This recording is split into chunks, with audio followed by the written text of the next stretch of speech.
Hello, I am Andreas C. Menegaudos, and I am your moderator for tonight's first presidential debate. Let's start off by introducing our candidates. Noah Golden. Hello. Max S. Warner. Hello to you. And Lucas Greifzu. Hello. Next, the rules. Each candidate will have 90 seconds to speak on each question. After each candidate has answered a question, the other candidates will be able to comment on what the other candidate said in the same order as the questions. After each topic is done, the candidates will have an open debate time. And I, as the moderator, will be able to choose the topics in any order. Is that clear? Yes. Works. All right. Absolutely.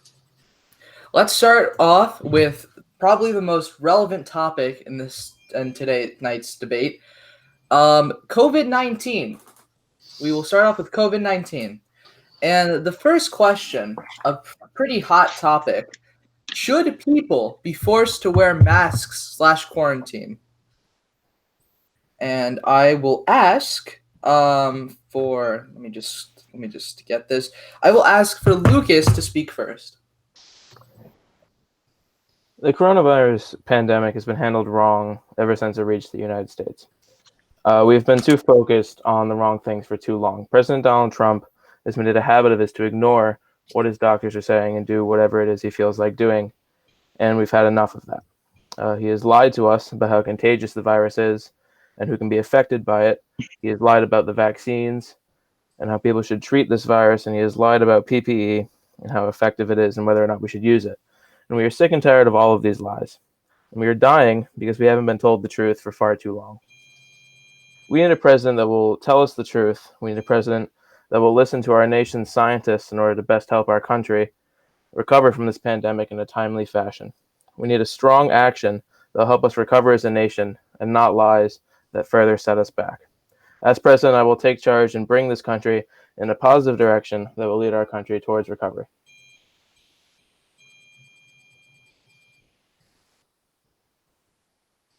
Is that all? Yes. All right. Noah, you're up next. Thank you. I would like to start off by saying it's a great honor to be here tonight. As a presidential candidate, it's an honor to be here with you, Max, and you, Lucas. The United States is looking upon us to be their leader, and let's make sure that we are that leader. And as we start off tonight with the COVID-19 pandemic, I think it's pretty important to discuss. We're on a Zoom meeting right now because we cannot be with each other in person. I think first and foremost, we need a president that is absolutely clear with the public, but we also need to make sure that we have a president that can talk with governors of each state. As we cannot put a federal mandate on masks, what we should do is we should work with each and every single governor of every state. We shouldn't be arguing with governors. We shouldn't be talking trash about governors. That's just not how we work here in the United States, and should never be how we work here in the United States. We're in the midst of a crisis and a pandemic, so let's work with each and every single governor in a bipartisan way, because this is not political. We are not playing politics with people's lives. So let's work with each of the governors, and let's make sure that we can mandate masks in each state as long as they're out in public. And we should absolutely be looking for people to quarantine if they don't feel well, or especially if they tested positive. This is something that has taken over 200,000 lives, and we cannot afford to keep sacrificing hundreds of thousands of more lives as we try to handle this. Is that all you'd like to say? Yes. Okay. Let's move on to Max now. Well, thank you, Mr. Moderator, and I am glad to be here tonight, and I'm glad to get into this topic. First of all, COVID-19 has very badly beaten our 50 United States of America. Our country is in complete disarray, and we are in a state of division and non-unity as worse as it's ever been, pretty much. So we need to get our government and our country back on its feet. First of all, we have to make sure that testing is available in a rapid manner, in an available manner, and is available for all persons without being too expensive. We have to ensure that masks are used in every state. Now, we, the federal government, don't have the power to do that, but we can work with the states, urge the governors, work with them instead of bashing them and calling them losers. We can also make it very clear that COVID-19 is not a hoax and that we can use the Supreme Court case Schenck versus United States to mandate an end to the misinformation. Now, maybe you might call that unconstitutional, but this is a time of public emergency, and we need to work with all of our countrymen to put this virus under control. Is that all, Max? That will be all for right now, and I was under 90 seconds, I presume. Nice. Lucas, you have 60 seconds to respond. Would you like to comment on anything that any other candidate has said so far? Yes, I would. I'd like to start with Noah. Noah mentioned a mask mandate at the state level, and even at the state level, something like that does still violate the Constitution, unfortunately. We can't mandate masks at all. We can, however, strongly advise people to wear masks, but what we really need to do, actually, with Max, what he said is we need to make testing available for everyone for free. That's what we need to start to do to get this country going back in the right direction. All right. Noah, it is your turn if you'd like to comment on anything that any other candidate has said. I don't have too much in particular because I believe we are all in the agreement that we need to handle this a lot better than we already are. So obviously, since there's not much we can do on a federal level except for, advise to wear masks, let's see if we could pull just about every string we can here. That is all. All right. Max, is there anything you would like to comment on? Well, I would like to say I am sure that a federal mask mandate would probably be most likely unconstitutional, but I am sure that cooperating with governors and governors using their own state constitutions to mandate masks is most likely not unconstitutional. And we must remember that we are in a time of public health emergency. We must act. If that means we will be challenged by the courts, so be it. But we will hope and we will use our lawyers to ensure that everything we are doing is completely legal, and we will do our best to combat misinformation, to get the vaccine out now that it's been announced, and we must make it clear that we have to get this under control. Very well said, all of you. Let us move on to the next question of this topic. Do you think that we should... Wait, no, that's the wrong thing. Should people self-quarantine if they have gotten the virus? And the first person up for that would be Noah. If you may speak. I don't know if that's much of a question. Absolutely. There's no excuse at all if you've tested positive to continue going out in that quarantine time span. That is just completely unreasonable and just puts the lives of others in jeopardy. And that is just something that we cannot afford to do right now. If you test positive, then absolutely quarantine for the time period that you were told to. That is all. All right. Lucas, you're up next. I would like to start by quickly going back to the previous question and addressing something that Max said in his response. Even a mask mandate, as I said in my response, even a mask mandate at the state level is still unconstitutional. State governments are still required to abide by the United States Constitution as a whole and not just their state constitutions. However, moving on to this question, I completely agree with Noah. We obviously need to listen to the doctors. That's something that we haven't been doing over the past 6 to 8 months that this virus has been a problem here in the United States. And we really need to change that if we're going to get this country going back on the right track. That is all. All right, Max, you're up next. Well, of course, I think this is a no-brainer. Obviously, we should, of course, mandate self-quarantine for things like that. If you test positive, if you were around somebody who was positive, if you were even suspected to be positive, even if you had a false positive per se, you should quarantine for the safety of yourself and others. And going back to what Lucas just said, perhaps, yes, it is disputed or debated whether it is constitutional to mandate masks, but at the end of the day, I am sure that it will prevail in most courts, at least, that masks or mask mandates will be fine. That is all, correct? Correct. All right. Now, this would be the point where I would say that everyone could comment on, in order on what everyone said. But I feel like everyone's in agreement that you should quarantine if you have caught the virus. So Yes. I will just skip that for now to save time, unless anyone has anything to say. I'm all set. I'm all good. Let us continue. All right. So now let's go to a topic that was pretty controversial. A couple of it's still kind of controversial. We're going to be going to gun control now.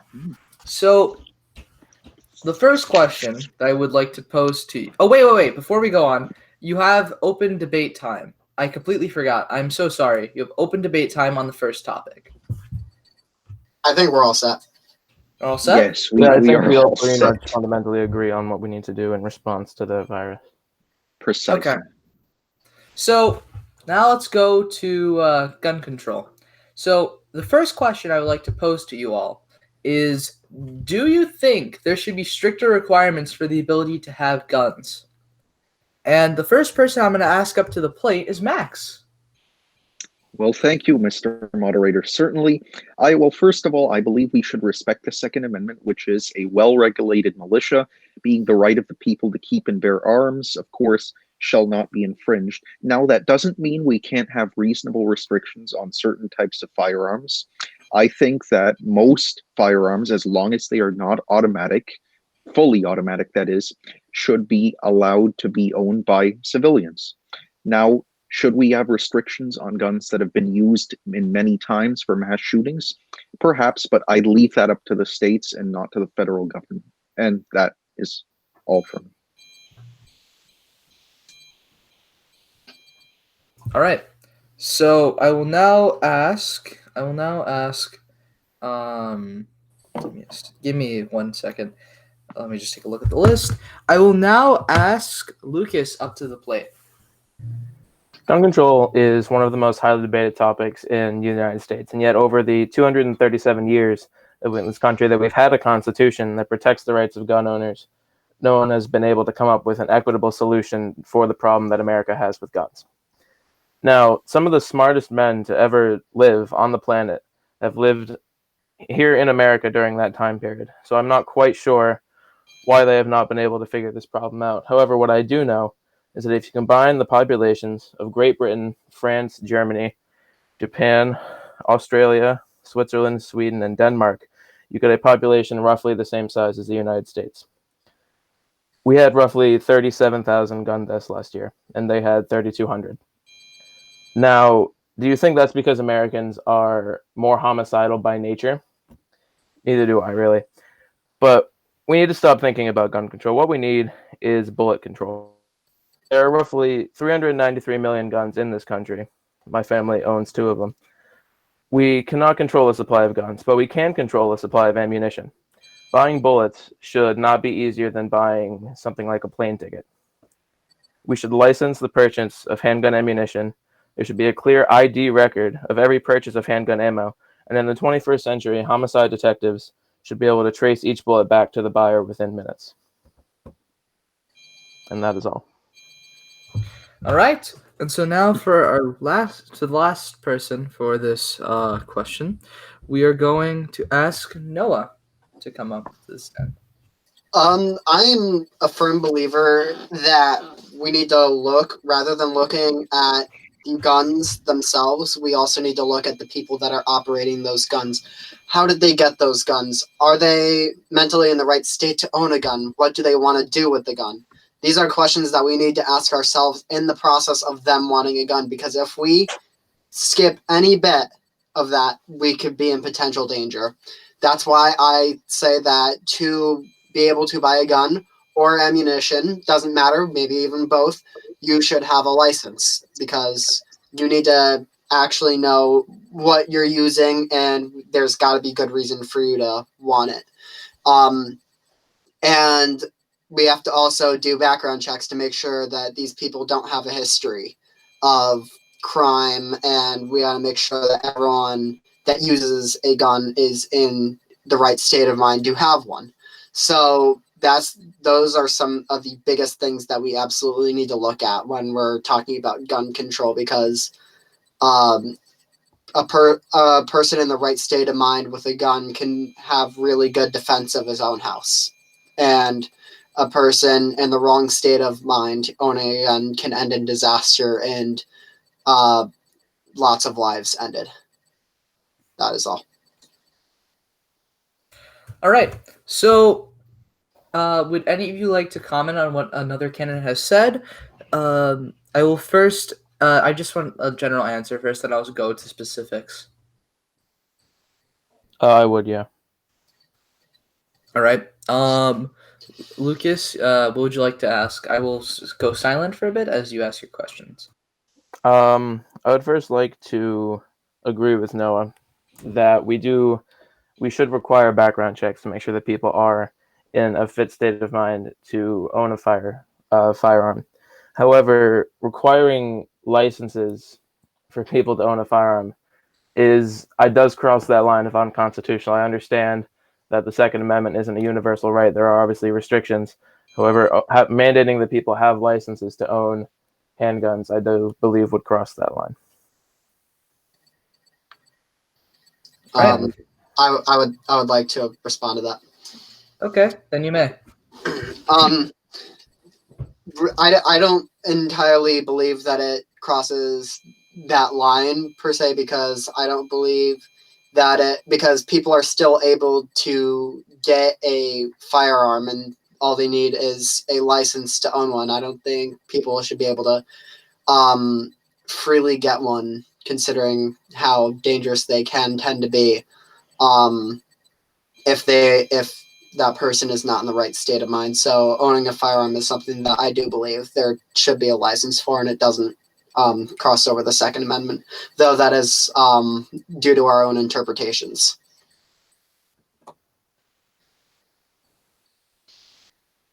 That is all. All right. Okay. Max, would you like to comment at all?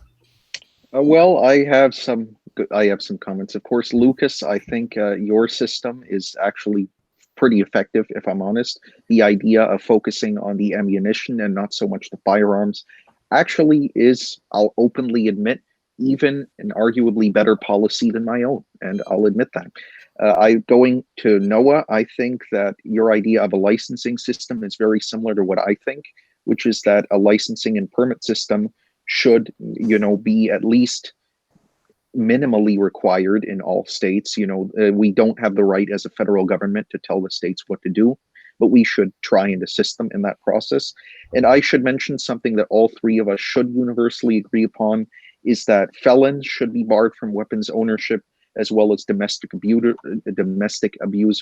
and pedophiles, of course. That's all. All right. So now I'll be moving on to the next question. Should teachers be armed to protect their students? And I will first be asking Noah to the plate. This is one of those very battleground topics, at least to me, of course, because it's hard to tell what does and doesn't exactly cross that particular line, as we do need to look at school safety and how we protect kids from school shootings. If a teacher would like to have a gun, in school, I think there has to be very, very, very strict precautions in place for that, because we can no longer afford to make school a battleground, and I don't think we should be looking exactly at the teachers and be saying, okay, last resort. I think we should be trying to prevent that in the first place, which is something big for me. It's the topic of mental health, which is why we need to look at the mental health of everyone and try to uplift everyone's mental health as we go along, and that will really help out with crime in this country. But a teacher having a gun, it's feasible that could happen. But if anyone looks to execute that, then I believe that there should be very, very, very strict precautions on that. That is all. Is that okay? Right. So now I will ask Lucas to step up to the plate. Absolutely not. The answer to that question is absolutely not, in my opinion.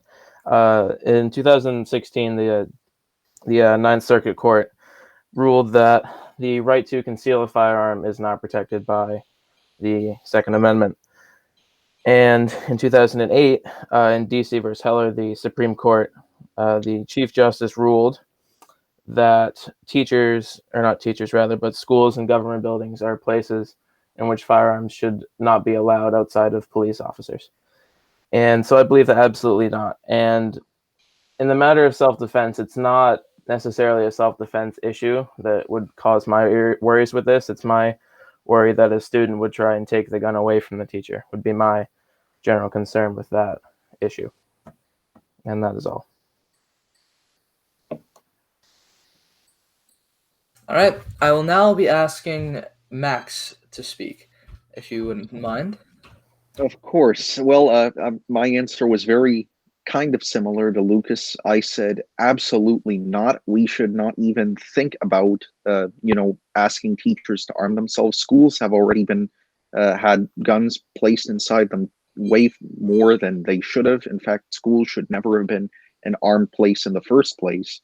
We have to focus on the underlying issue here. Instead of arming teachers, if we really need security, we can add extra security guards. We shouldn't ask the teachers to have to do that job. That must be hell. Not to mention the fact that we need to target the underlying issue. Why are people even going into schools with guns in the first place? How can we stop those people from getting those guns in the first place? Which goes back to my agreement with Noah on mental health and who should be able to purchase a gun in the first place. So my answer resolutely here is absolutely not. And that is all. All right. So now I would like to ask Noah if he would like to comment on anything any Ken has said. No, none in particular. We all have our subtle disagreements, but as I said, it's all very much subtle, and I think this is one of those issues where any kind of minor disagreement that we have is something that can absolutely be worked out, as this is another one of those things where we generally agree on the answer, that it's a bit of a crisis that we need to handle bipartisanly. All right. Lucas? I agree with Noah. I feel like this is another topic that we all mostly agree on. I do have some minor disagreements, but it's nothing worth taking the time out to go and argue about because, like I said, we basically agree on this issue as a whole. All right. And Max, I assume you also agree? Yes, I'd say we're rather unanimous on this one. All right. So I yield my time to the chair. All right. So now you have 2 minutes to openly discuss this topic with each other. I don't think we need that. Okay. Then I peacefully give that right up. Thank you. I would agree. It's probably similar to COVID-19. We all virtually agree on this, so there's no real need to go into a large debate over something that we all practically agree on in the first place. all right, that works. Okay. So now our next topic, let's move on to something a little bit less relevant now, but still quite relevant, taxes. And now the first question I would like to pose to our candidates is, should the government tax their people, or do you think it's stealing from them? And I would like to ask Max up to the plate first. All right. Well, thank you, Mr. Moderator. Certainly, I believe that taxation is not theft. I believe it is a requirement of any good society in order to function. We require it in order to pay for basic goods and services, for our government to function, for our army to function, for pretty much anything in life to function. If we insist on having a civilized society, we will need them. And I believe that tax policy, however, should be limited. Americans should not be punished for making money, essentially. And, we should try and make sure that most average Americans don't pay through the roof in taxes. And that will be all for me. All right. Next, I would like to ask Lucas to step up to the plate. This country is in a financial state that could be classed as dire. The United States has massive amounts of debt that we have accumulated over the past couple hundred years, and we are no closer to paying it off than we were back then. In fact, we are farther away from doing so. Our current federal debt to GDP ratio is 128.16%. This is more than double what it was only 20 years ago. We need to find a way to start shrinking our budget deficits. Each year, we will never be able to solve this problem, and we will continue to pass massive debt onto our children. What this country needs right now is to raise taxes on the wealthiest 1% of incomes in this country, while also cutting spending in order to start really bringing money back into this country. What I propose is to raise taxes 1% on incomes over $1 million. I want to raise taxes another 2% on incomes over $10 million, and another 2% on incomes over $100 million. Now, the uber rich in this country are supposed to pay 35% in taxes. But with all of the loopholes that have been written into the tax code, they only really end up paying about 17% in federal taxes, which is much less than the average middle-class person in America does pay. We also need to focus on cutting spending in areas like defense, where we spend more than the next 11 countries combined, all of whom are allies to the United States. All in all, raising taxes on the rich and cutting national spending will send this country in the right direction for the future. And that is all. All right, Noah, you're the last one. What would you? I would like to ask you to step up to the plate. First and foremost, we live in a society. Anyone who believes that taxation is theft needs to realize that first and foremost, that we live in a society, and for us to move forward as a society, we need to have taxes for our government to function. And so that is the way that we go about this. It's a very plain, simple answer to that question. And I believe that our system that we do have right now, the bracket system that we set up, does work pretty well, but the percentages definitely need to be adjusted, and we definitely need to keep on cutting these loopholes that the wealthiest of the wealthy will continue to find in our legislation. That's all. All right. Would anyone like to comment on anything another candidate has said? Yes, I would like to. All right, Lucas, go ahead. I would like to respond to what Max said first, when he said that people that make money in this country are punished. And I completely disagree with that. It's not punishing the wealthy. It's about having the wealthy raise up the lower class so we can overall build this country's economy so that a lot of people in this country get out of the massive amounts of personal debt and just low income in general that they're currently in. And then to respond to what Noah said, the bracket system has not really worked in a while. And we do talk about cutting out the loopholes, but a lot of people have talked about doing that. It never really seems to get around to happening. So I propose that we just raise taxes on the rich in general, so that even when they do find loopholes in our tax code, they still end up paying more money in the long run. And that is all. I would like to ask, how would you propose we set up our system if we and raise taxes on the wealthy, Lucas, if we do not have this bracketing system. Well, like I said earlier, we need to raise. I'm not saying that we need to abolish the bracketing system. I'm saying that we need to fix it. Like I proposed earlier, we raise taxes 1%, a total on incomes over $1 million. We raise another 2% on incomes over 10 million, and we raise taxes another 2% for a total of 5% on incomes over $100 million. And yes, this still won't necessarily correct the bracket system to have the rich be paying where they should with taxes. However, it will certainly make a large step. So when we do try and fix the bracket system more permanently, we will have a better chance at doing so. Okay, so I think we generally agree on that we should fix necessarily the percentages and not completely rework the system as a whole. Yes. May I respond, Mr. Moderator? Yes, you may. It is your turn after all. Well, to respond to what Lucas said, I did not mean that, the rich were being punished for making money. What I meant was lower class Americans, the average American, should not be punished as a general thing. And I do believe the rich should pay their fair share. Now, I did something different here. Instead of adjusting the current system, I came up with the Warnerist Flat Progressive Hybrid Taxation System, or the WFP HTS.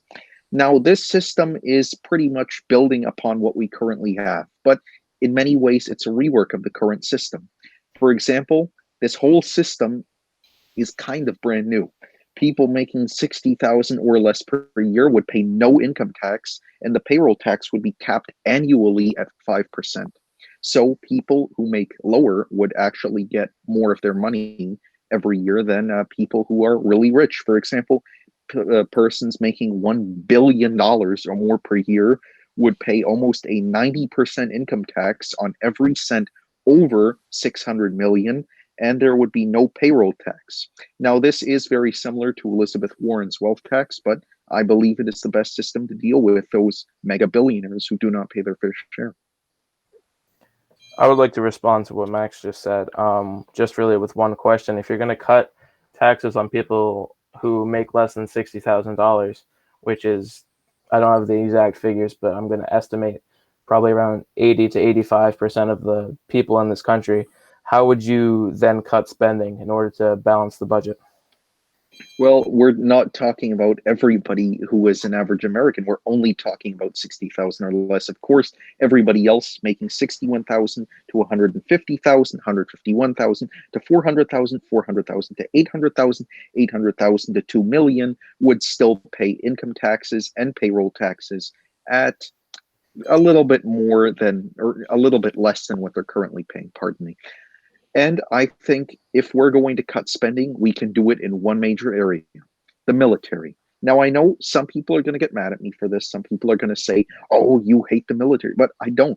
Really, the military has the largest budget of any military in the world. We are pumping almost $900 billion a year into it.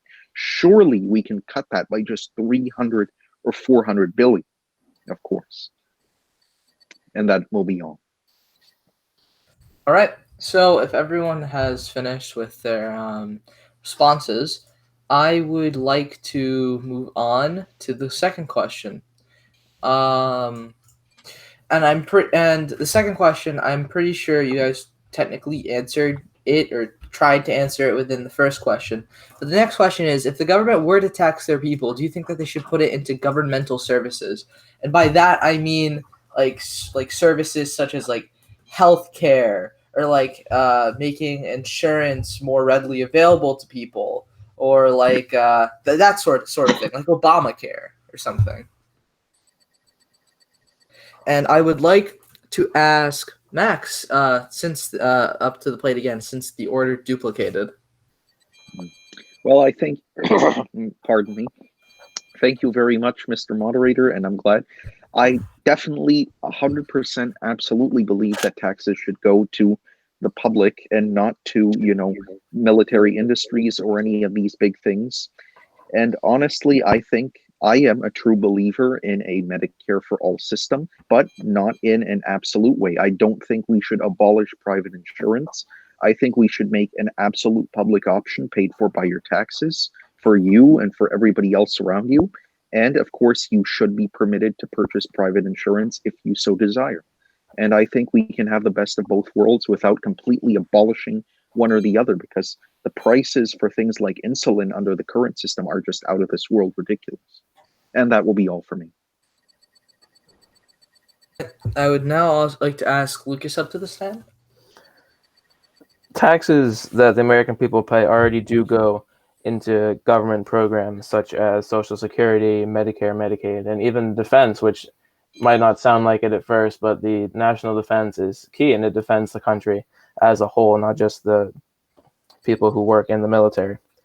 However, Medicare for all is just a system that would never work in this country. First of all, it would raise taxes on the poorest people in this country by a substantial amount with the Medicare tax. That's already rather high.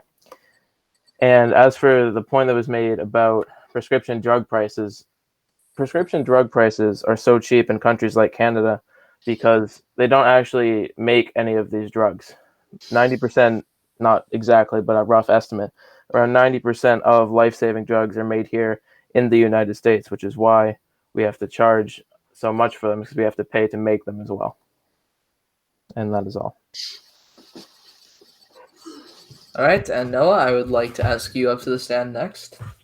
Now we're getting into the good stuff. I don't think the answer is much in dispute on this one. That it absolutely should be used for services. But I think one of the most important things that we can put tax money to is universal basic income, or as Andrew Yang titled it, the freedom dividend, which gives $1,000 a month to every American over 18 that opts into the system. Hundreds of billions of dollars are going into our welfare systems that, quite frankly, are failing us. A lot of them are failing us, and they keep people locked into welfare, and they have no chance of getting out, or else they lose all chance at making it in this capitalist in our current capitalism system. So that is something that we absolutely need to look at universal basic income. And so with that, as if we can put our taxes in the right place and, of course, cut military spending, there's no excuse for us to be spending over $700 billion on a military. All things considered, there's just no reason for it, especially since there's little to no wars, especially with America being fought in the 21st century on actual land. That is all. All right. Also, Nate. just for the candidate, before I let you go, I need to for the candidates, I need you to look at this message I'm about to send. Just very quickly. Okay, quick there. So it should be there. I know that since this is screen recording, you could quite cut that out, but yeah, that's Okay. basically it. Yep. So. Yes. Now I would like to ask if anyone would like to respond to anything. I would like, you know what, I'm going to interrupt you. I'm sorry, but I would like a chance to respond to Lucas. Oh, that's the whole idea. So, Of course. Well, go ahead. You see, I believe in a Medicare for all type of system because I think that the people's taxes should be put into a kind of public health care. Now, you said it costs a lot of money to make those kinds of prescription drugs, but that's simply not true. Certainly, or specifically speaking, insulin, for example, only costs a few dozen cents to make. In order to sell it at hundreds of dollars in the United States is pretty much a crime against humanity in some aspects. Now, you may disagree with me on that, but the fact of the matter is a life-saving drug should not cost through the roof. And certainly, it would definitely not raise taxes on the poorest people if we get that money from the richest people and from all the budget cuts we have done elsewhere. And that will be all. All right. Would anyone else like to comment on anything else the candidate has said? I'd like to respond to what Max just said. All right, go ahead, Lucas. We already have a Medicare tax in this country, and enacting a Medicare for all system would put millions, if not tens of millions of more people in that system, which would drive the tax through the roof. And yes, it would end up falling to the people that unfortunately make the least amount of money in this country, because as I mentioned earlier when we were talking about taxes, the loopholes in the tax system that currently would not make the rich people pay for something like a Medicare for All system. And you mentioned cutting spending in areas like defense, but that still wouldn't be enough to necessarily fund a Medicare for All system. I'd also like to respond to what Noah said about a universal base income, and that I'm just going to quite frankly say that it just does not work. I wish it worked, but it just does not work financially. Giving everyone $1,000 would cost substantially more money than we have, even if we did cut spending drastically in areas like defense. And that is all. I would like to respond quickly to that. Go ahead, Noah. If we really look at a universal base income, we need to look at the system and not look at the gross amount of money that it costs, because that just doesn't take into account what people are getting back. Because remember that a universal basic income gives people $1,000, every American that opts into the system, $1,000 a month. There actually is one state that has adopted some sort of basic income each year, that has adopted a dividend, and that's Alaska, and it's actually working out very well for them. It's actually a deep red state. It's a state that every single year puts in new Republicans. They actually put in this system, and they actually love it there. It gives them more freedom to do what they choose, because it's untaxed money and going directly into their pockets. The gross amount of money that it costs is not equal to the net cost of it, and so the net cost of a universal basic income is substantially less, all things considered. That is all. Is that all? All right. I would like If to I may- respond to that. Hold on. I would like to respond to that. So before you go, it's the end of the. I'm pretty sure that this is the end of the topic, correct? So I'll be giving Can you. we get more time on it, since we took time off of the other ones? Yeah, I Yes, know, may- but may I I- was gonna give you guys the chance to debate individually about this, so I'll make Okay, that I'll instead if take you would that. like. We'll That's take fine it. with me. I would just quickly like to say that yes, even if we do look at the net cost of a UBI, I've quickly worked out the numbers here. A UBI, even the net cost, still costs hundreds of billions of dollars, even once we eliminate systems that are similar to that, such as like a Social Security, for example, or a Medicare and a Medicaid, which would help pay for that. However, hundreds of billions of dollars is still something that we don't have, and it's impractical, first of all, to raise taxes on people to then just give the money back to them in the first place. That seems rather impractical. And we don't have we can't really cut spending like that, considering we've already cut our highest spending programs, such as Social Security, to pay for this in the first place. We can't afford to cut that much in defense in order to pay for it. And I'd also like to point out that the system works in somewhere like Alaska due to the lesser population of the state. If you were to try something like that in California, for example, it would not work nearly as well as it would in Alaska. Well, I would like to look right at the numbers here. We are actually, in fact, spending, if we take the top 15 welfare systems and we combine them, it would total out to somewhere around, somewhere near $700 billion per, or it would total out to be $700 to each American per month.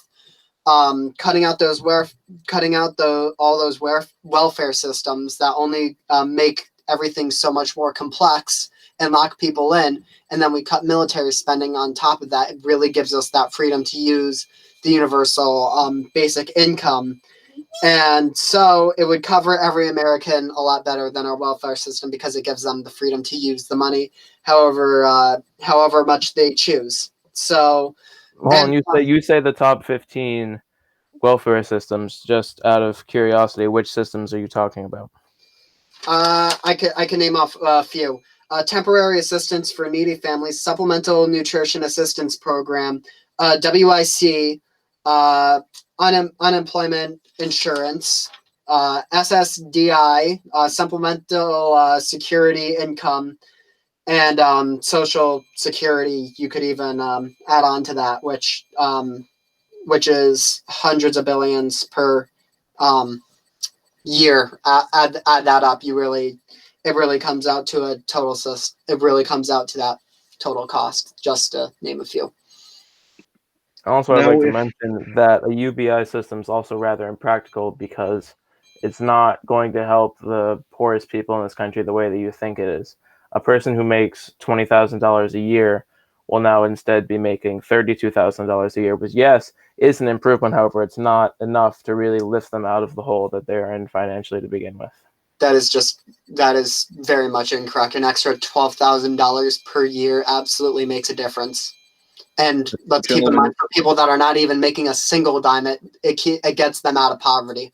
And they're now going from $0 made in their pocket per year. Now they're going to a system where they're now able to make $12,000 a year, which gives them a chance to find a job, clean themselves up, and actually be able to go out and work in capitalism. And it gives them a much better net to work with. People who gentlemen, are if I unemployed may, in this people who are unemployed in this country aren't unemployed because they're just not trying to find a job. There aren't enough jobs for everyone in this country to work. That's just a reality.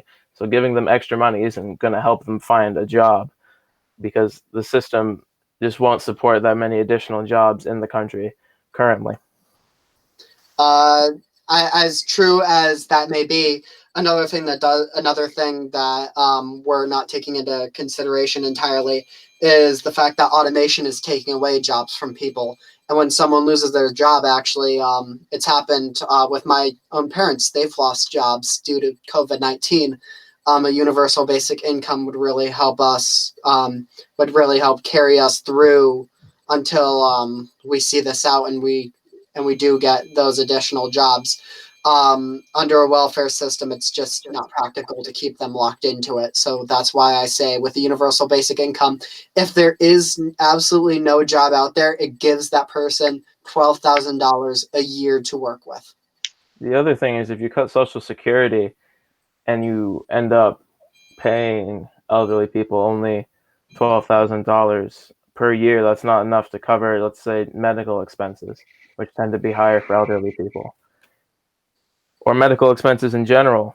Any major surgery is going to cost you over $12,000 to begin with. And if you cut welfare programs, it's harder to find private insurance for cheaper than that. So it's really not going to help those people in the long run because they're going to just have to end up spending the money on things they were already spending it on anyway and not have any gain in money when it really boils down to things. Well, as the system is right now, we could certainly keep a form of Social Security, but a universal basic income would cut the costs of that substantially down. now, Yes, gentlemen, it would if I end up may, resulting in paying people who are on Social Security less money. So it still presents the same problem of not being able to give people enough money that they need to live, especially the elderly people in this country. Hey, if I may speak up, it seems like Max would like to say something, and I feel like you guys have been interrupting him. So I'm going to ask to let Max speak for a second, and then you guys can continue with your conversation. thank you, Mr. Moderator. I appreciate that. Now, you see, I have nothing to do with the UBI program that Noah and Lucas are debating about so heavily. All I wanted to say was very quickly, Lucas failed to take into consideration the Warnerist flat progressive hybrid taxation system, or the WFP HTS, which would eliminate a Social Security tax and a Medicare tax as part of the payroll taxes. Well, not the Social Security, but the Medicare certainly, in order to shift that onto the wealthy in order to pay for my system. And to be clear, yeah, I have nothing to do with the UBI because that's Noah's policy, but that's the point that I was trying to make. Thank you, Mr. Moderator, again. Your tax program would cut Social Security because that does come out of a payroll that every person pays a tax automatically out of their payroll towards Social Security, which would cut that in your tax program, which, yes, would save this country near around trillions of dollars. But the problem with that is you're taxing the wealthy an obscene much at that, a bit too much at that point. Taxing them 90% on income is just ridiculous. I mean, how would you feel if you made $1 million a year and were being taxed 90% of your income, especially when you have to likely, I would assume, pay employees that work in your multi-million-dollar company? You see, if I were a billionaire making $1.2 billion or more a year, I would be more than glad to give up 98% of what I make, over $600 million, because I would have more than enough to pay my employees. And the way I see it, we should pay back into the society that gave us so much, which is the American people at the end of the day. The other thing, Max, is that if you end up taxing 90% on people who make that much money, they're just going to move their business elsewhere, which will create an even larger unemployment problem in this country that we already have, and would then result in them making probably even more money because they wouldn't have to pay nearly as many taxes if they worked their businesses out of, say, a China or a Japan, which doesn't have nearly as high tax rates as America does in terms of business. You do have a point, but under my system, the companies wouldn't leave because they'd also, as a point, be incentivized. They'd be giving jobs to American workers. If these companies are truly patriotic, truly American, they will remain in this country. Not to mention the fact that not only it's not just a question of patriotism, but at the end of the day, we can even give them a credit of what we've taken from them as a sort of gift for remaining, per se. So you're relying on a system of hoping that they stay. No, not at all. You see, if they leave, it's treason. It's not, though. American business people are free to do whatever they want with their businesses, as you see with a lot of automobile companies that are now moving across the seas because automotive taxes in this country are very high. Now we can stop them, hopefully. Now, yes, I just said hopefully, but we can still stop them if we offer them a good reason to stay. And sure, our taxes my taxation system is individual person making $1 billion or more a year. Now, how many individual people do you know who make that kind of money? I don't think so. You see, the corporations would be spared, and therefore they would have a reason to stay. So, yeah. See, it's the CEOs of those companies that are making that money, though. It's not the entire company doesn't necessarily profit financially when they do well. It's the CEOs that get a big boost in finances when something like that happens. And for you to try and tax a CEO who makes a ridiculous amount of money extra, it would just force them to wouldn't force them, but it would compel them to send their business overseas where they could be taxed less and likely make more money in business as a result of shifting their markets across the ocean. It's just not that sustainable of a tax system. It would quickly move companies away. Perhaps you are right that the Warnerist flat progressive hybrid taxation system, or the WFP HTS, should be reserved for a later time when we have far less debt than we do right now. But the point that I'm trying to make is that we can still tax those companies and not have them leave if we are just tiny bit more fair to them. Just a tiny bit. We're not going to tax them too much. If I may cut in, so do you guys need any more time on this topic, or can we move on? I am more than ready to move on. I would like to mention one more thing. All right, go ahead. Instead of implementing a UBI program, what we should do is focus on trying to reduce student debt in this country. There's $1.7 trillion of outstanding student debt in this country, which is roughly $39,500 per student. And if we were to eliminate student debt altogether, that would automatically pay for, I'm trying to do the math in my head, that would automatically pay for 3 years of a potential UBI program. If I may cut into this, a part of Anish and I's tax plan that we discussed, we did talk about adding a bracket for people paying student debt that would give them much more of their money than what they're losing out the door. So that would be implemented in a Noah Golden and Anish Sikkanam bracket tax plan. But a UBI in the long run would be a much more sustainable system as we do look at it. All right. Is that all? Yeah, I'm all set. Yeah. Okay. So let's move on to another topic. This is regarding abortion. Now, this is a pretty hot topic, and I would like to preface this first question by saying that there are people who actually believe this question. So it is a valid point to bring up. I just would like to see your responses to it. And the first question is, do you think abortion is to an extent murder? And I would like to ask Lucas up first to the plate. The federal government has no business regulating what anyone does with their body.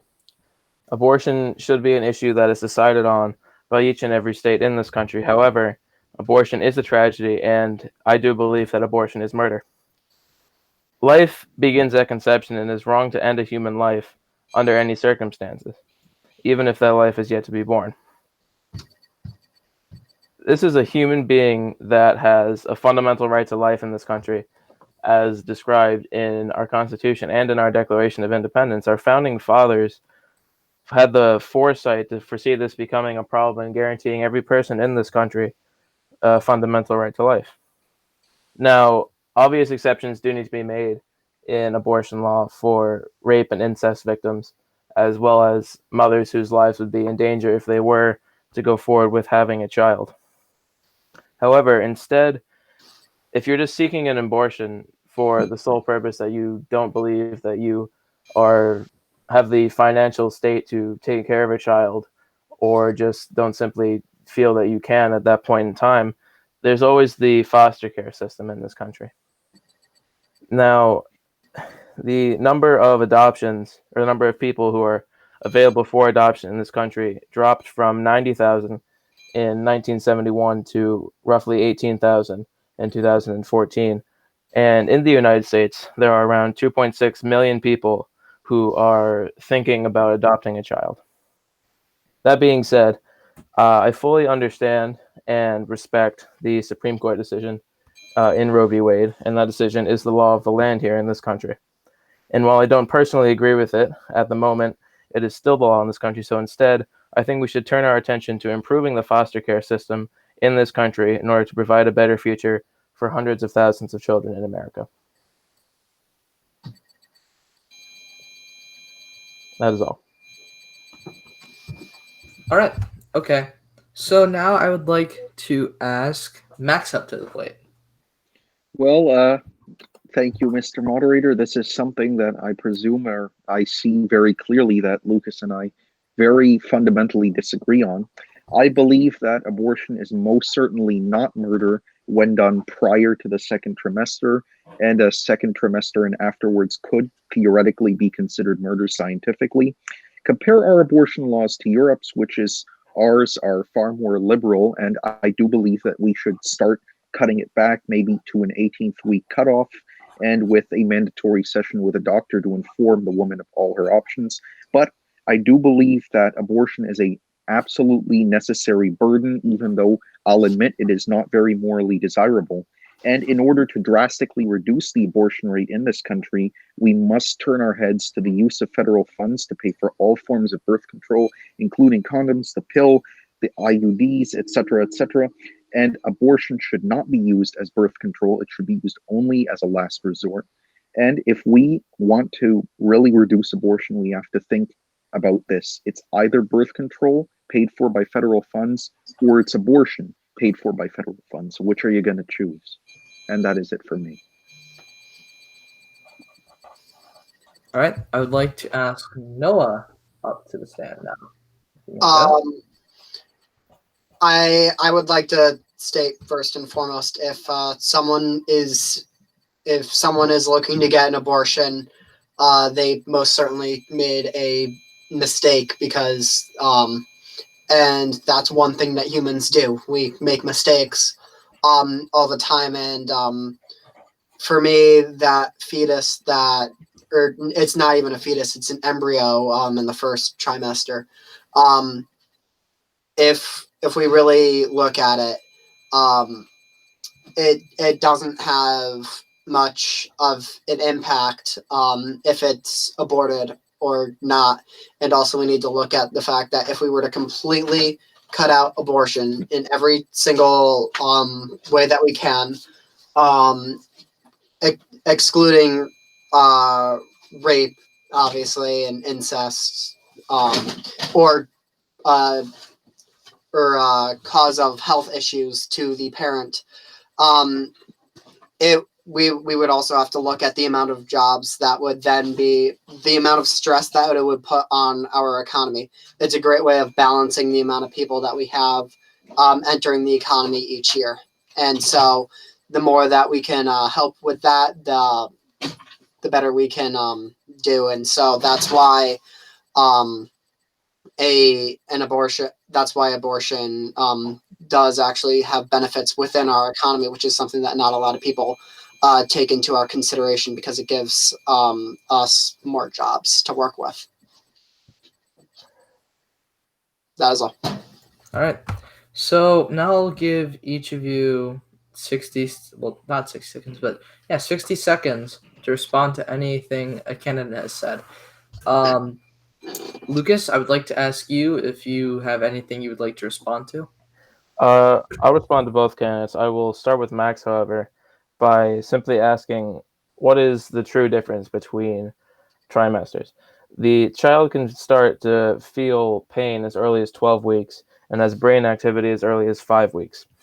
Now, if we are going to allow abortions in this country, we should certainly stop and think about how much pain they would cause the human life that is growing inside of another person, and can take that into consideration when we decide on abortion. And now to address Noah, I would like to say that embryos are still human lives. Once fertilization occurs, cells do start to divide, and it is growing. So it is still a human life. There is by no any means in which that life will turn into something other than a human if it was going to continue growing. Therefore, it is a human life. I don't disagree, but my emphasis is more on the impact that embryo has. It has barely any impact as of this moment. As of the moment that it is aborted, it has no impact on society whatsoever. Well, that is trying to think of how to put this into polite terms. That is a faulty piece of logic, because if we're going to consider how useful a person is in an economy when we decide on whether they should live or not, there are hundreds of thousands of people who have been born in this country that would unfortunately still not fit in that model. So we really can't. Hold on. So we really can't use that as an example. And I should also mention that 45% of women that seek abortions have had at least one abortion before, and 8.6% of women have had abortions, who are going to seek abortions, I should say rather, have had 3 or more previous abortions.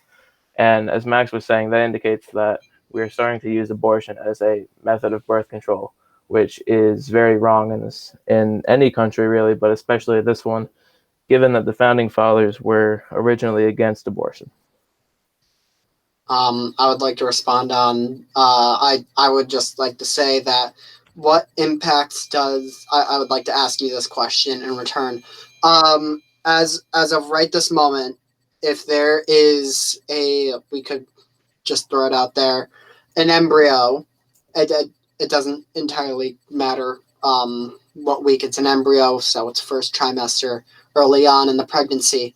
How much of an impact does it have on anyone's life outside of the parents? How much of an impact does that loss of life have, if we're not talking about theoreticals on whether it will result in the next Einstein or it will result in the next Hitler? Those two cancel each other out. So what impact does it have? Well, that's the thing, though, is we can't use that as a piece of logic in this argument, because if we were to use that as logic throughout this country, there are hundreds of thousands of people in this country that would also fit that logic.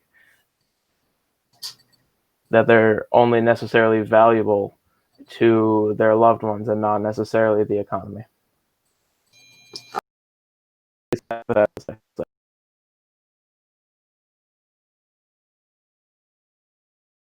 Those people still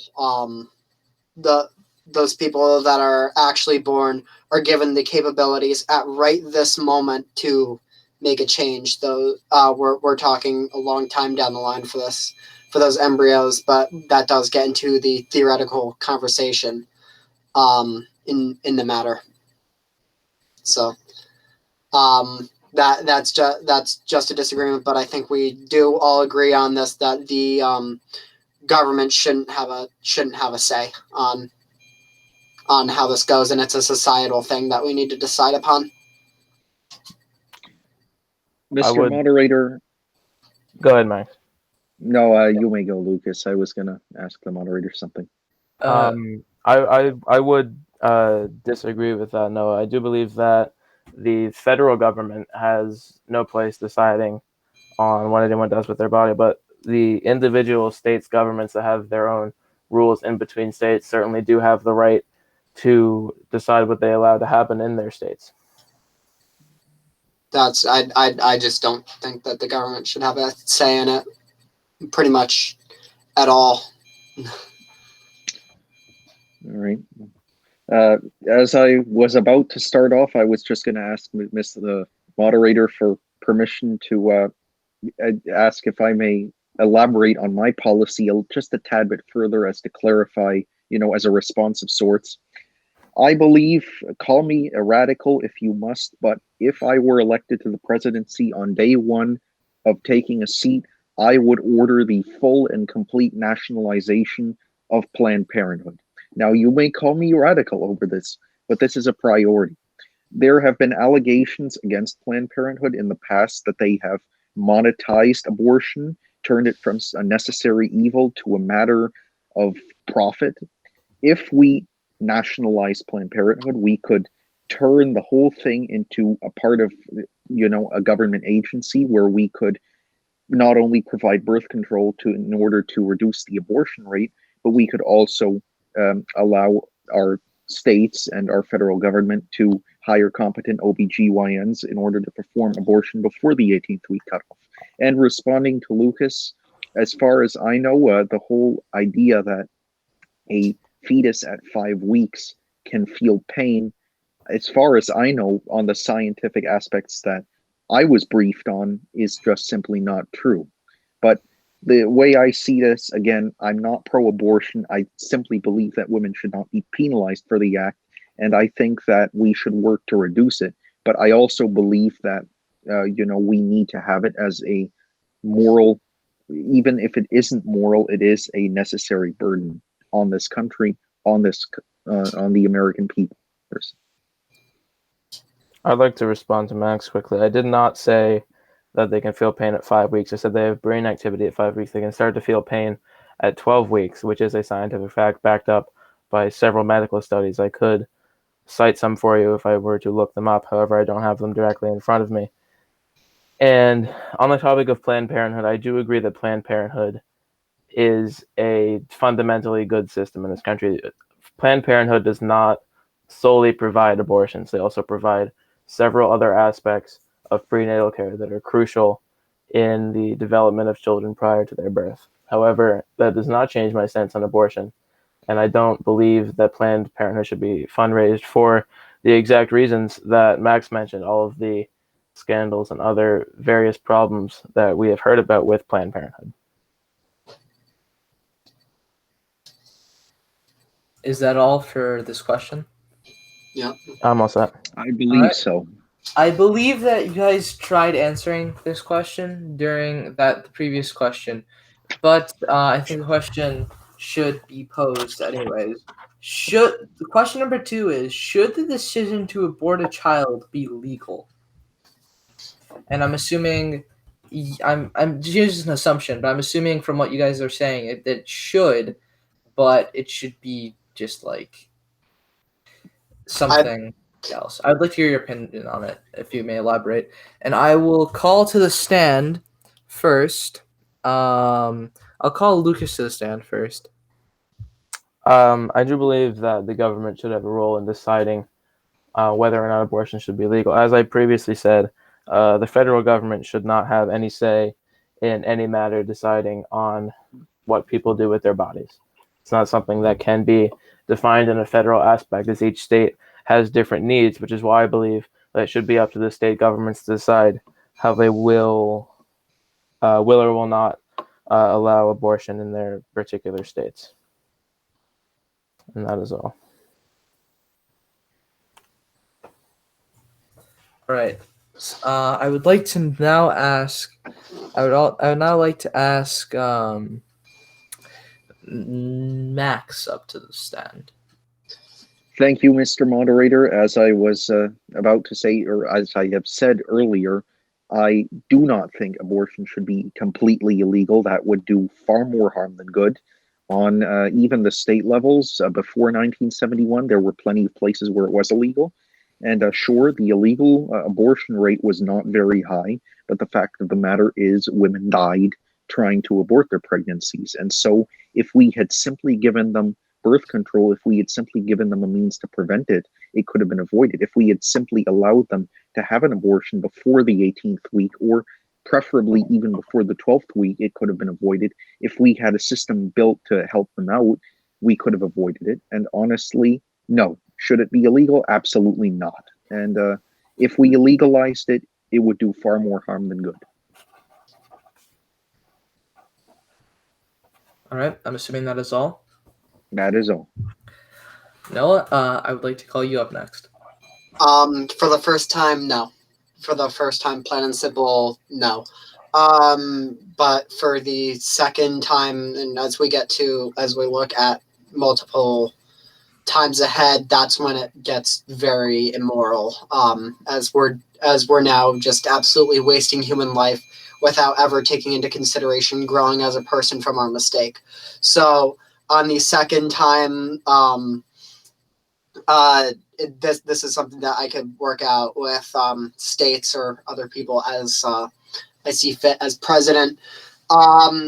After the first time, we can get into the conversation of saying no or saying like they cannot get an abortion after that. But first time, I think, gives them the chance to grow from their mistake. So. All right. Would anyone like to respond to any other candidate? Yeah, I'll respond. All right, Lucas, you can go ahead. I'll start with Max. I just wanted to ask quickly. You mentioned the government supplying birth control to people. I was wondering if your system would require that birth control be handed out to every person in the country. Well, require certainly not, given that not every American will want it or need it per se. But if people want it, they should be free to, or not free. Well, you get what I'm saying. They should be able to get it at a reasonably low price or at no cost with their insurance. And I certainly believe that it's the best means of preventing abortion in the first place. And if we just had it more readily available, we could solve this entire issue. And I know nobody has said it yet, but I know it's bound to be said.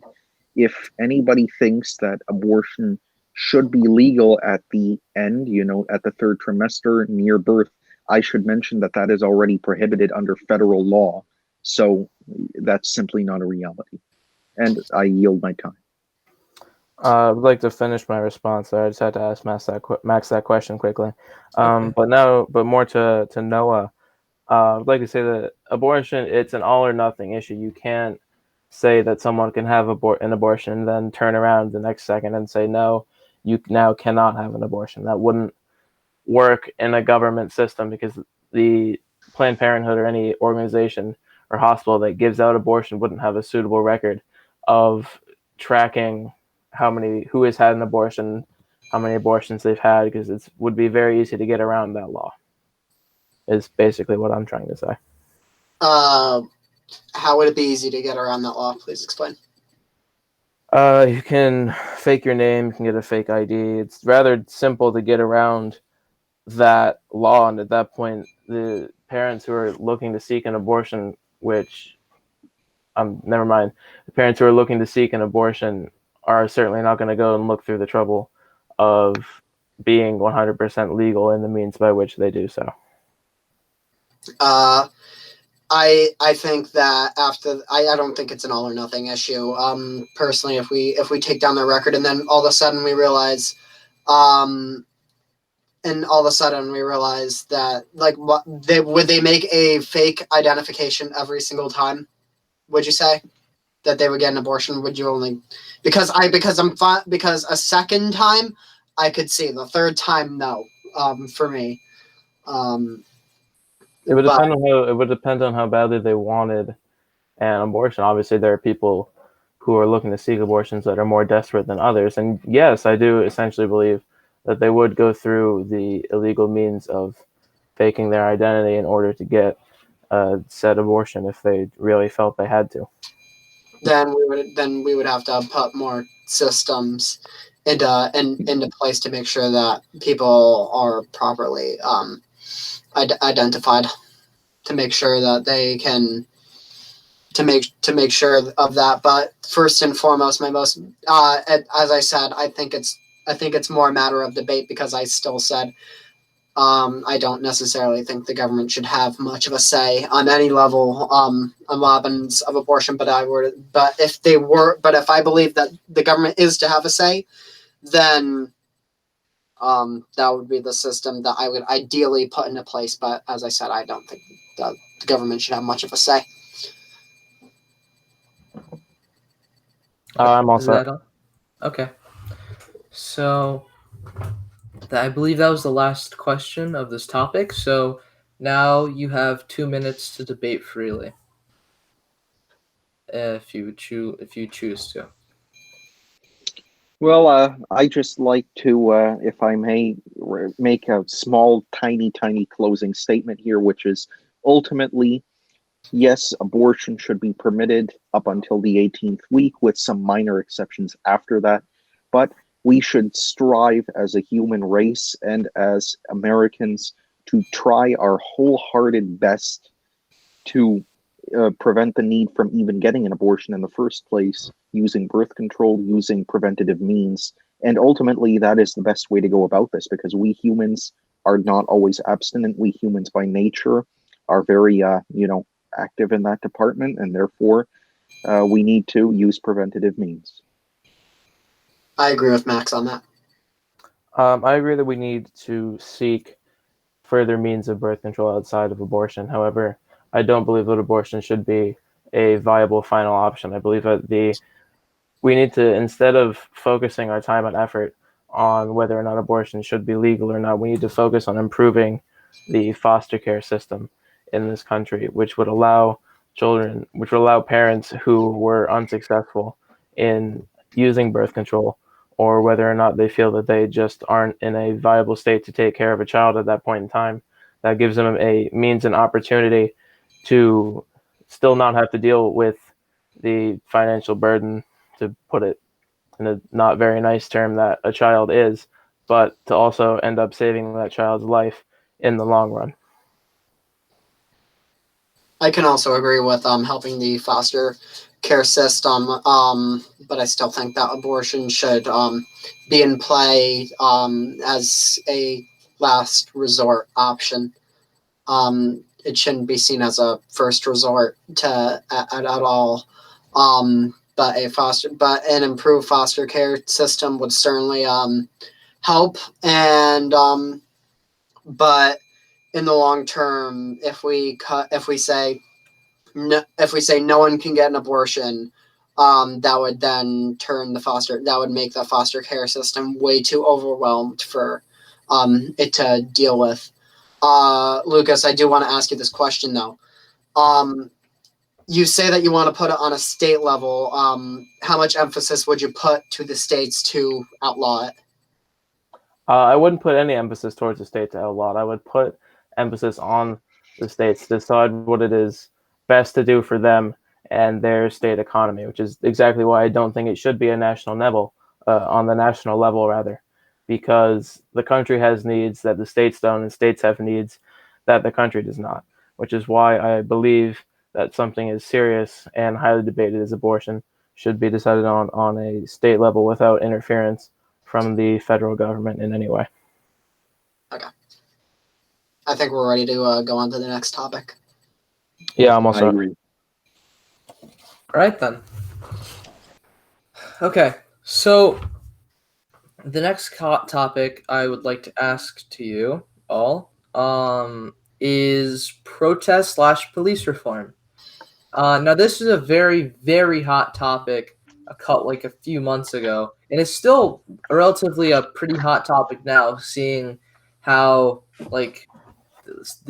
these sorts of cases have continued. But the first question I'd like to pose to you all is, what are your thoughts on the Black Lives Matter movement? And I would like to ask Noah up first to the stand. Finally. So I don't think there's any disagreement, aside from radicals, that Black lives do, in fact, matter, and I don't associate any kind of riots to Black Lives Matter. I don't think that it's necessarily the organization at all. Do it. I don't think it's at all the organization interfering. That's causing those riots. There is lots of pent up frustration and a lot of reform that, in fact, does need to be done in this country, and there's lots of ways we could go about doing that. And the most important way that we could do, the most important thing that we can do, is discuss about it and not villainize each other. Neither side should be villainizing each other, as divisive as a thing that this is. We should all have respect for each other as American people on this topic, and that is one of the most important things that I emphasize. But not to dance around it any bit. There's so much that we can do to help make change, as this does seem to be a repeating theme within this country. So, let's get to that conversation. Let's get to it peacefully, and Black lives do in fact matter. I don't know if anyone disagrees with that. All right. Is that all? That is all. Okay, I would like to ask now Max up to the stand. Would you like? Well, may I? I'm sorry, but may I have a refresher on the question? Yes, the question is, if I just look for it right here. Okay, here it is. What are your thoughts on the Black Lives Matter movement? Well, of course, very obviously, I understand the BLM movement, and of course, it is rightfully assembled as a legitimate response to what was the George Floyd incident, which was where a police officer knelt on George Floyd's neck. As I'm sure you've all seen the video, pretty much everybody in the world has seen the video. And the BLM movement was established with good intentions and started off with good intentions. I will say that the movement has nothing bad going for it, except the way that people have handled it so far, the way that the people that have joined it, per se, have not exactly been the best since then. You have had people who have openly espoused support for Marxism, which is never a good thing whenever you're dealing with any American organization. You have people who have used the BLM movement as nothing more but a means to riot. And honestly, I think those people need to be weeded out, certainly. But at the end of the day, I think that the BLM movement is a genuinely good thing. And we have to focus on the reasons why they're protesting, which is police reform. And I'm sure we'll get into that later. So I conclude. Indeed, is that all? And that is all. I said I conclude. All right. So, Lucas, I'd like to ask you up to the stand now. There is a terrible pandemic that is spreading across this country, and I'm not talking about the coronavirus. Racism is a plague that has been spreading in this country since 1619 in Jamestown, Virginia. Now, looting and burning down our beautiful cities is not the answer, and taking funding away from the police or even defunding them as a whole is not the answer either. While the police as a whole have made some very public mistakes, and terrible mistakes as of late, these are simply mistakes, and they're by no means excusable. However, there is not a mass rash of police violence and mistreatment happening in this country. Police have done good work in this country for a very long time, and yes, they do have some public incidents which are by no means excusable in any way, state, or matter. But instead of defunding the police, we need to really focus on reforming them. We need a national mandate that would require a ban on chokeholds.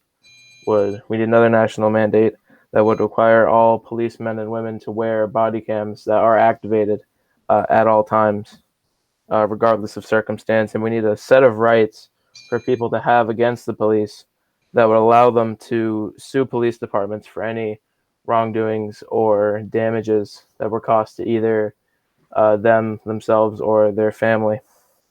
However, the most important thing that we need to do is actually hold police departments accountable for what it is that they do, and have outside investigators investigate departments when there is misconduct. Now, as for the Black Lives Matter movement, they have done some very good work in the largest cities across the world, such as Chicago and Los Angeles, where police shootings have dropped 30% in total across the 30 biggest cities in this country. And I believe that they are truly pushing for de-escalation, stricter policies, and greater accountability of our police departments here in America. Is that all? That is all. Sorry. All right.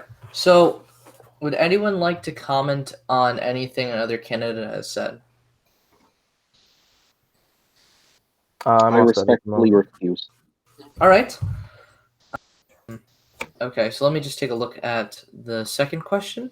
So the second question of this topic would be, do you think that we should defund the police, or do you think is there another option? And I know that, Lucas, you were explaining that, but I'd like to also hear what the other candidates have to say as well. So I will ask up right now. I will ask up Noah to the stand first. Twice in a row. I like this. No. Plain and simple, no. Defunding the police should be an absolute last resort option if a police department is not cooperating whatsoever. But I believe in what Lucas said and outside investigation and accountability and that also includes wearing a body camera. But I also believe that it should not be so easy to be a police officer. There is no excuse for it to only take a small little bit of time to become a police officer, where you're expected to do so much. Training and the process of being a police officer is something that we need to take into high consideration, because if we really look at it, I don't think there's that many racists that would waste that much time of their lives going through that much of a strain on their body to become a police officer. If it's made, obviously more, I would even say reasonable, because right now it's completely unreasonable for it to take such a short amount of time to be a police officer. I don't think people with the sole intent of hurting minorities would waste so much of their time going through that whole training process just to hurt minorities.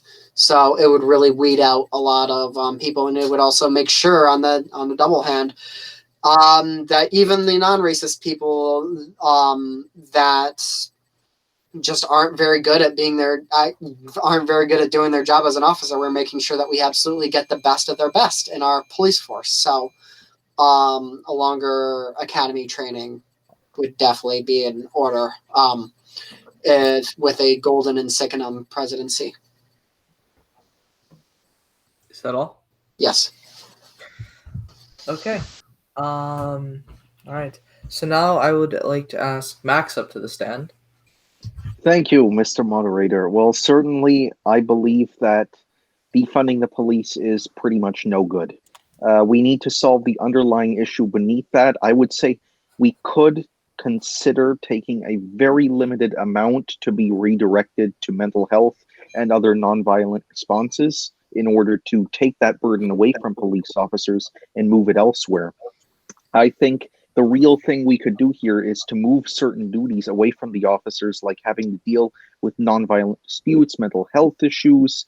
We could move that to an office of social health, which could work with the police and dispatch social workers. I think in part of police reform, we need to put a lot more tasers in and less guns. I think maybe a 2-shot pistol would make sense, but we cannot keep giving cops guns with 6, 7, bullets per, cartridge, because at the end of the day, a bunch of those cops have used that ammunition to shoot people 6 or 7 times, which is just not right. And I think the major part of my plan here is, if I were elected president on day 1 of a Warner Salyadar presidency, I can tell you we would establish an office of police oversight via executive order, which would order the placement of elected officials in each local community's police department that would report to the federal government in case of any abuses of power. And we would make sure that the community elects their own chief of police, and that the local PD would serve that community exclusively. Is that all? And that is all. I'm sorry. All right. Okay. And now, Lucas, I would like to ask you up to stand, and I know you kind of answered this question in the previous question, but would you like to add anything else to your answer? Yes, I would. I'd like to mention that there are police departments around the country that have already implemented a similar plan to what I'm proposing here tonight. And a prime example of that is in Camden, New Jersey. The police department implemented a plan similar to what I proposed, and violent crime dropped 42% in Camden over the 7 years to follow, which is 33% more of a drop than nationally in the same time period. And I'd also like to agree with what Noah said about the training of police officers. And I absolutely agree with that 100%. Police officers need to be trained more so we have less incidents of police officers not knowing what they're supposed to do. And as he said, would it also weed out some of the people who use being a police officer as a means to attack minorities in this country. I'd also like to take some time to address what Max said about taking firearms away from police officers. And I believe that that is a terrible, terrible idea. Police officers need to have guns at all times because they don't know what it is they're going to encounter when they go out onto the streets to patrol and to police regularly. Police officers put their bodies on the line every day, and tasers don't and wouldn't solve every problem that a police officer is going to encounter. And a prime example of this is the tragic murder of Jacob Blake. They did in Milwaukee. They did try and tase him to begin with, but the taser didn't work. And while I don't agree with what happened whatsoever, that is an example of the point that I'm trying to make. And I would also like to just point this out, that defunding the police is just point blank wrong, period. Even as a last resort of any kind, it's just wrong. And that is all. All right. So now I'll give each candidate a chance to respond to what another candidate has said. Do any of you want to respond to anything a candidate has said? May I begin, Mr. Moderator? You may, Max. Going to what Lucas said, with the whole taser firearm issue, I do think officers should have reliable tasers, but also I didn't say to completely strip firearms. I simply thought that having a firearm with less bullets in it may help. The lesser bullets you have, the less chance you have of killing somebody. Also, officers should be trained not to kill people on sight, hopefully, which is what my Office of Police Oversight would seek to establish. And in cases of absolute danger, of course, there should be some sort of way in order to help protect that officer. First of all, in order to get guns out of criminals' hands, which goes back to the gun control debate we had maybe 45 minutes ago. So I'll leave that at that. And I yield the rest of my time. I'd like to respond to Max in saying that while reducing the number of bullets that a police officer might have in their gun, it also reduces the number of bullets that they have to defend themselves. If they do end up getting in a shootout type scenario, 2 bullets or 3 or 4 is just not going to work for them. They need to have reliable weapons that will work for them when they put themselves in line of danger. And I completely agree that they should not use deadly force of any kind, especially a firearm, unless it is absolutely necessary to do so. However, I do believe that they still need to have the means and opportunity to be able to do that if the opportunity does arise. Is that all? Yeah, that's all. Sorry. All right. No, would you like to comment on anything that Canada has said? No, I'm good. All right. So that's the end of. Let me just check to make sure. Yes, that is the end of this topic. Would you like to debate for 2 minutes freely? I respectfully refuse. All right. Lucas, Noah? I'm good. I'm all set We personally. can move on to the final topic. All right. So now I would like to preface this final topic by saying, like, I personally had a lot of friends who were riding on the election going the way it did, for their specific right. So I think this is truly something that is extremely relevant, which is why I saved it for last. But moving on to LGBTQ plus rights, and the first right, first question is, what are your thoughts on certain private businesses being able to deny LGBTQ plus people jobs or service? And I would like to ask Lucas up to the stand first. 3 words: freedom of expression. People in the LGBT community have been oppressed for far too long in this country, and there's no level of government that should be able to tell anybody how they're supposed to feel. The First Amendment guarantees every person in this country the freedom of expression, and problems like this are exactly why. What we need is a complete overhaul in the federal government that explicitly provides all members of the LGBTQ community the same rights and freedoms as everyone else in this country already has. We've already made great strides on this goal with the Supreme Court case of Obergefell v. Hodges, which made gay marriage legal across the country, but that is not enough. It's not enough because nearly 53% of LGBTQ people said that they were afraid to identify the way that they do. This country was built on freedom, and this freedom is guaranteed for everyone that enters this country, not just those who fit a certain parameter or a certain mold of who bureaucrats in Washington think deserve freedom. We have ended slavery in this country. We have given women the right to vote in this country. We have ended segregation in this country, and we have brought equality for people with disabilities and immigrants. So why are we trying to further divide this country when we could just as easily unify it even more? And that's all. All right. I would now like to ask Max up to the stand. Well, thank you, Mr. Moderator. As I'm sure you can, I agree very heavily with Lucas on this one. First of all, I'd like to say that it is morally wrong to deny an LGBTQ person service or a job because of their identity or sexuality.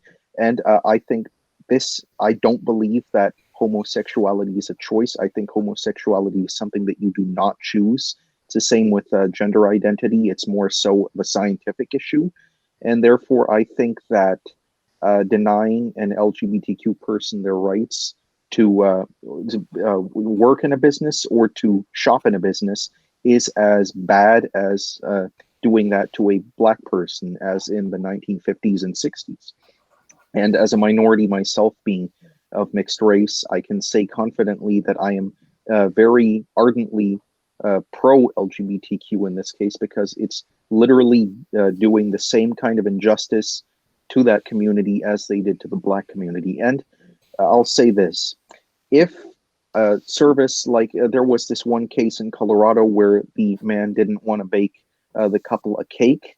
Now, this guy, this one particular case was not in the wrong, if you ask me, because they offered any other service except for that one particular cake due to religious beliefs. And this is also a disputed issue. But going back to what I was saying, fundamentally, no. I'd say fundamentally, it's not a choice, and you should not be discriminated against for it. Is that it? That is all. All right. And finally, Noah, I'd like to ask you up to the stand. There's something so fundamentally un-American and immoral about discriminating against LGBTQ people based solely on their identification. That is just super wrong in every way, shape, and form, and it has absolutely no place in America to this day. There is absolutely no excuse for it. Everyone is human. Everyone is equally human. And so these LGBTQ people have done absolutely nothing wrong. Why are you going to discriminate against them and tell them that you're not going to provide them service or you're not going to hire them just solely based on that? It is so incredibly wrong, and I even am willing to say that it's not even I wouldn't do anything about it, but I would certainly say you shouldn't have a business if you're gonna discriminate against LGBTQ people or discriminate against anyone whatsoever just solely based on that. It's just so incredibly wrong, and that no, it has no place in our society and in our country and in the world in general. That is all. All right. So I'm assuming, is there anything any of the candidates would like to respond to, like from another candidate, or are you all in agreement? I would like to respond to something that Max said quickly. Okay, go ahead. You mentioned the case in Colorado with the wedding cake, and the First Amendment, while also providing the freedom of expression, also provides the freedom of religion. So while it might not have necessarily been 100% legally wrong in terms of the freedom of expression, the freedom of religion prevents you from forcing your religion on other people. So I do believe that regardless of circumstance, that case should have been tried in favor of the couple. And that's really all I have to say in response to Max there. I agree with Lucas on that. All right. May I have an opportunity to respond to both Noah and Lucas regarding that particular case? You may, Max. Well, seeing as the gentleman did not refuse service the gentleman did not refuse service. What this gentleman did was simply say, I cannot bake you this particular cake. I'll make you anything else. I'll serve you at any point.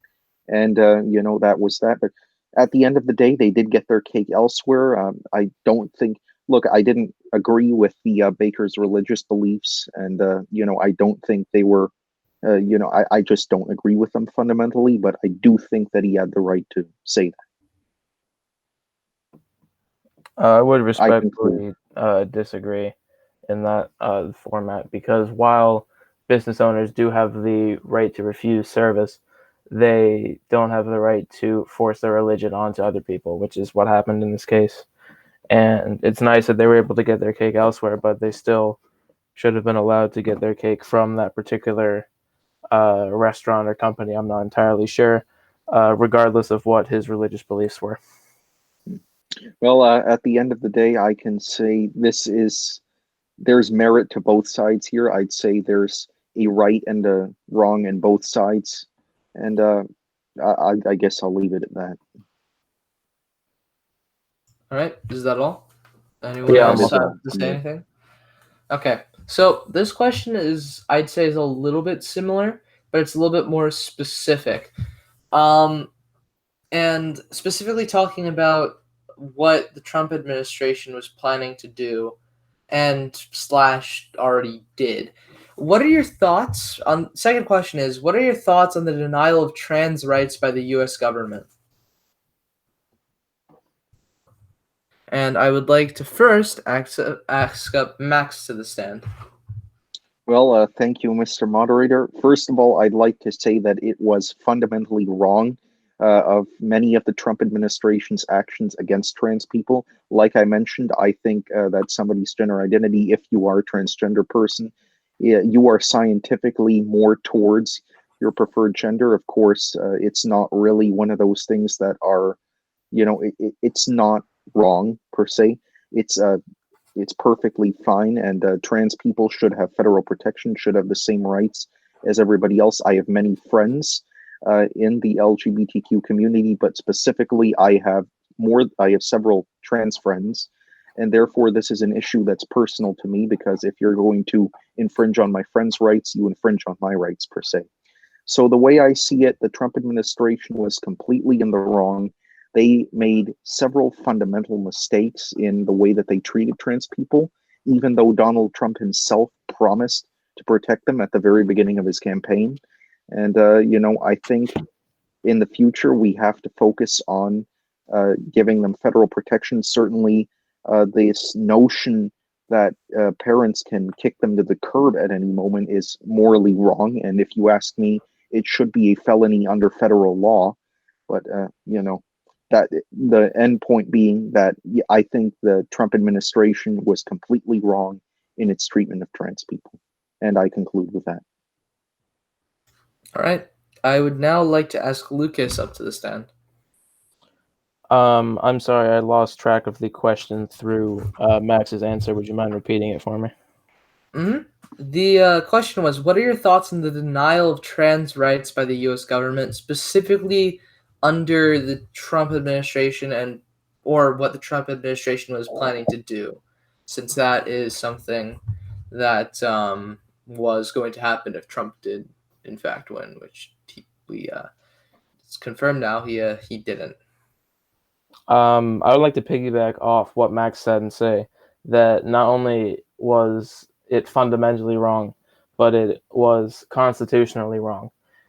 What President Trump was doing was flat out wrong. There's no way to spin it into being correct. There is no way to see the other side of this argument. There is no other side of this argument. It is constitutionally, fundamentally, and every other sort of wrong that exists. I could run out of words to add to wrong, but you get the point I'm trying to make.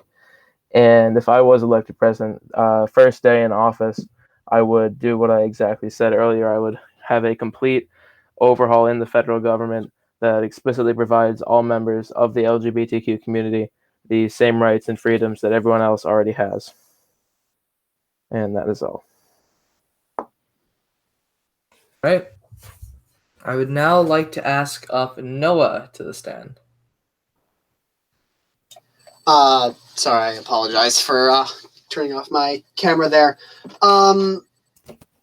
For me personally, could you repeat the question just so I make sure that I have it right in my head? What are your thoughts on the denial of trans rights by the U.S. government, specifically underneath the Trump administration, or what the Trump administration was planning to do?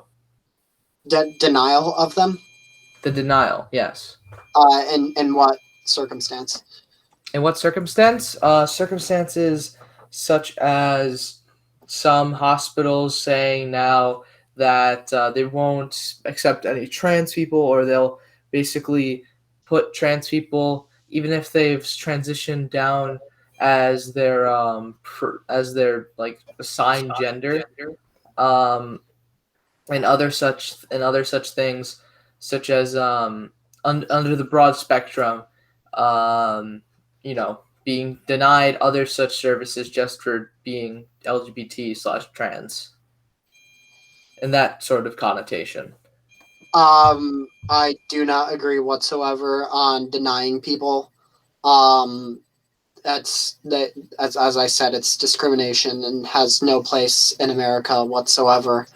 Though I did hear about the one part of what the Trump administration did, that being that transgender people need to be treated as their as their sex at birth, that is something that does have very good merit to it, because if you treat someone who as their sex is a male, and treat them as if they're in a female, once again, sex body, there can be hazards that happen, and it can result in the person being hurt, or even in the worst case, them losing their life. So there is merit to having people treated as their as their sex, but absolutely there's no reason to discriminate and take people and deny them any kind of service, as I said, whatsoever. Is that all? Yes. All right. So that was the end of that question. Would any candidate like to respond to anything any other candidate said? May I respond to what Noah just said? Yeah, sure. Now, you see, Noah and I do agree on a lot, but this is one place where we do differ quite a bit. I believe fundamentally that it is not a good idea whatsoever in these kinds of cases to to use the federal government's power essentially to mandate, like on official papers, the sex at birth of a transgender individual, and this is because of mainly not only part of discrimination reasons, but also because it feeds and it stems from the belief of myself and most people that trans men are men and trans women are women and non-binary people are non-binary people. The way I see it is, if you're going to say that, at least we should provide protections for those who might get beaten because of identifying as trans openly in the military or such. For example, I disagreed with the military ban under the Trump administration because many of those people were perfectly eligible of serving their government, of serving their country, serving in the military, and I believe it was not a patriotic thing to do to turn them away from the armed forces. And I yield my time. Right. I would like to respond to that. I didn't say we should put a mandate on it. I did not say that we should put a mandate to it. I said that there was merit to that decision. Well, and I say this. I think that it should be an option, and I think that there should be emphasis put on when a trans person, especially a non-fully trans, a not fully transitioned person. I think that there should be emphasis on treating them as their sex at birth, because it is, at the end of the day, the safest option for them, because remember that we're talking about transgender and not trans sex. So that's why. Would anyone else like to add to that, or maybe move on to the topic discussion? I'm all set. I'm all set as well. I'm all set. All right. So now you'll have 2 minutes to discuss openly about anything regarding this topic, unless you don't want to, in which case I would move on to your closing statements. I say we can move on to our closing statements. I agree. I agree. I feel this is another topic that we all fundamentally agree on. I agree with that statement. All right. So let's move on. So, Lucas, I would like to call you up to the stand for your closing statement first. We as a country are on a mission. We are on a mission to find the America that we have lost through partisan politics and an action which seem to go hand in hand. We are a country that used to do things. We saved the world from financial collapse. We created the American dream, a promise that everyone who comes to this country has a right to be free in it. We searched the stars and created the largest economy to ever exist in the world. But we did these things with real solutions, not empty and impossible promises. These are the roots of this country that we need to get back to. I'm running for president because our country has fallen apart and someone needs to fix these problems. Our roads and our bridges are crumbling beneath us, and we need someone who will step up and repair them. Our healthcare system in this country is broken and leaves too many people uninsured, and we need someone to step up and help them out. Our local communities have been left behind, and our citizens are falling into poverty, and we need someone to step up and help them get back on their feet again. Our public schools have fallen into ruins and are struggling to stay above the water to give children the free education that they deserve, and we need someone to step up and make education in this country compete with other countries again. And most importantly, our children have been forgotten about by Washington, and each child born in this country has a 1 in 6 chance of being born into poverty. And we need someone to step up and give America the future that it needs today. As president, I will step up and take charge in Washington and give America back to the people that live in it. I would also like to thank our moderator as well as Max and Noah for taking part in this debate tonight. And I want to remind everyone to vote on Election Day on Friday. And that is all. All right. I would now like to call up Max for his closing statement. Well, thank you, Mr. Moderator, and I would like to say this. America, as of the year 2020, is divided immensely. We have a nation of over 330 million people at each other's throats. We have a president in power who does not represent the best of us. He has done things which are incredibly divisive. He has turned America from a more unified nation into one of the most divided in the world. We, as America, can do better. We can be a more perfect union. We can be what we should be, which is a democratic and a social republic that works for every last person in this country. We need to strive to build an America that is equitable, social, at the end of the day, allows every person to fulfill the American dream. What my great-grandparents and their son, my grandfather, came to this country in 1954 for was America's grand economic and social opportunity. The right to a decent education, the right to a decent way of life. We can continue doing this, but in order to do it, we must elect the best representative of the American people. And for that reason, I say that on Friday, Election Day, you should strongly consider voting for Max S. Warner for president and Hans I. Salazar for vice president, because we represent American interests and we represent the best of this nation. Thank you, and I finally yield the rest of my time to yourself, Mr. Moderator. Thank you, Max. Noah, I would like to call you to the stand to say your closing statements. There is hope.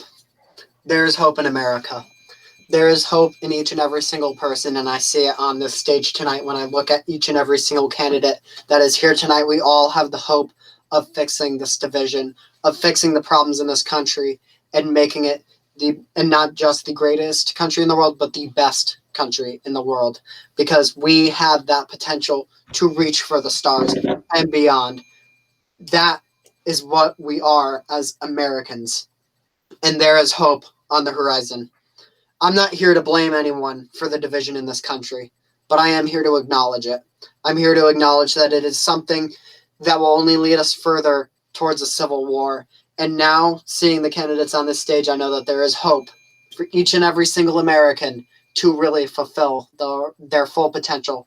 As tonight, we had a full 2 hours of discussion where we discussed peacefully, where we discussed as mature human beings wanting to only make this country better.